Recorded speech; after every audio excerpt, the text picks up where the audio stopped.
မင်္ဂလာပါရှင် Rose ဒီမှာထပ်မကြိုဆိုလိုက်ပါရှင်ဒီတစ်ချက်လေးတွေလည်းမှာယူခြင်းနဲ့ဒီချက်လေးတွေမှာတော်ဆိုင်ကမှအလဲလက်ဆိုင်လေးလိုချင်တဲ့မှာယူဆိုဒီမှာလေးပြိုင်မှာဖြစ်ပါတယ်ရှင်ဒီဆက်ဆိုင်ကလေးကတော့မှာတော့ပေါင်သေး90 100စပြီးတော့ဝတ်လို့ရပါတယ်ရှင်ရေးဆိုင်ဆို44 46လောက်တိပို့လို့ရတယ်တကယ်ကိုဒီမှာလေးထပ်ပေးကြ48လောက်ဒီမှာလေးပေးခြင်းဒါပေမဲ့46လောက်ဒီပဲယူပါကိုကနည်းနည်းခပ်ပြလေးကြိုက်တယ်ဆို46လောက်ဒီပဲယူတယ်ကိုကနည်းနည်းခက်ကြိုက်ဆို48လောက်ဒီယူလို့ရသူဆွဲတာအရန်ဟိုမှာကောင်းပြဒီကြောက်တွေအကုန်လုံးလည်းအထဲထဲမှာမှာတော့ပန်သီးပါပြီးသားမှာတော့စိန်ကြောက်လေးတွေထဲတာပါမှာစိန်ကြောက်လေးရဆိုလုံးဝစိတ်ကြောက်ကြီးနေမှာလှတယ်ရိုးရည်နေနဲ့ဟောလှတာမှာအယောင်ကားလေးတွေဆိုလည်းအများကြီးရှိတယ်မှာအယောင်ကားလေးဆိုအနီအဝါပန့်အညိုအရန်လှတယ်မှာအယောင်လှလေးတွေကိုချင်းမလေးကိုတော့ပြတာဖြစ်ပါတယ်ရှင်တခြားအယောင်လေးနဲ့ဒီမှာလေးပြန်လာခဲ့ပါမယ်ရှင်ဒီကလည်းလေးရအောင်မှာအနီရေးရေးဆိုလေးမှာကိုချင်းမလေးအယောင်ကြီးရင်လေးအယောင်စိုးလေးကြိုက်တယ်ဆိုတော့ဒီကားလိုင်းလေးယူပါရှင်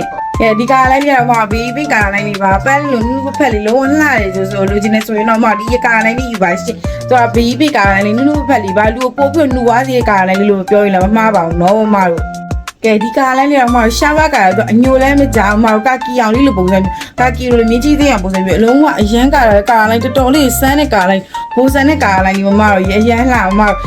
ဒီကားလိုင်းလေးတော့မှာဖိုင်တဲ့ကားလိုင်းလေးအဝါကားလိုင်းလေးပါရှိတခါမှမတို့တီရှပ်ထဲမှာဆိုလိုမျိုးအဝါလည်းအယောင်လေးမမြင်ဘူးမှာချစ်စရာလေးဒီတစ်ခါတော့မှာပါအဝါလေးအယောင်လေးအရန်လှတော့မှာဒီတော့အယောင်လေးအကုန်လုံးစုံညောပဲကြောက်လေးတော့ကြောက်လေးရောပလဲတွေရောမှာရောပြီးလောက်တာတော့မှာအင်းဒီဇိုင်းလေးချစ်စရာလေးတော့ခါလေးနာတိတ်တိတ်လေးနဲ့သွားတယ်မှာဆွဲသားလေးပါဒီဆိုင်46လောက်ဒီပို့လို့ရတယ်မှာအေးဆေးပို့လို့ရပါရှင့်ကဲဈေးနှုန်းဘယ်လောက်လဲဆိုတော့ကိုချစ်မိုင်တိကျနေကြပြီလားမှာဈေးနှုန်းဘယ်လောက်လဲတိကျနေဆိုရင်မိုင်းတက်စီမှာအခုပဲလာမှန်းလို့ရပါပြီနော်မှာဒီမှာလေး Facebook Messenger မိုင်းလာမှန်းလို့ရပါရှင့်ဒီလိုမျိုးအသေးသေးတိကျအလှလေးအလန်းလေးဝမ်းဆက်လေးအများကြီးလိုချင်နေဆိုရင်တော့ page မှာ Rose TV page ကိုလိုက်ပြပြလို့ထားပေးပါ TikTok လေးမှာလည်းအပေါင်းလေးပဲမိပါနဲ့နော်မှာဒါဆိုရင်နောက်ဗီဒီယိုမှာဘယ်လိုအစ်စ်လေးနဲ့ဆုံကြမယ်ဆိုတော့ကိုချစ်မိုင်စိုက်မယ်ကြည့်ရှုအားပေးကြပါဦးနော်မှာနောက်ဗီဒီယိုမှာပြန်လည်ဆုံတွေ့ကြပါမယ်ရှင်တတာ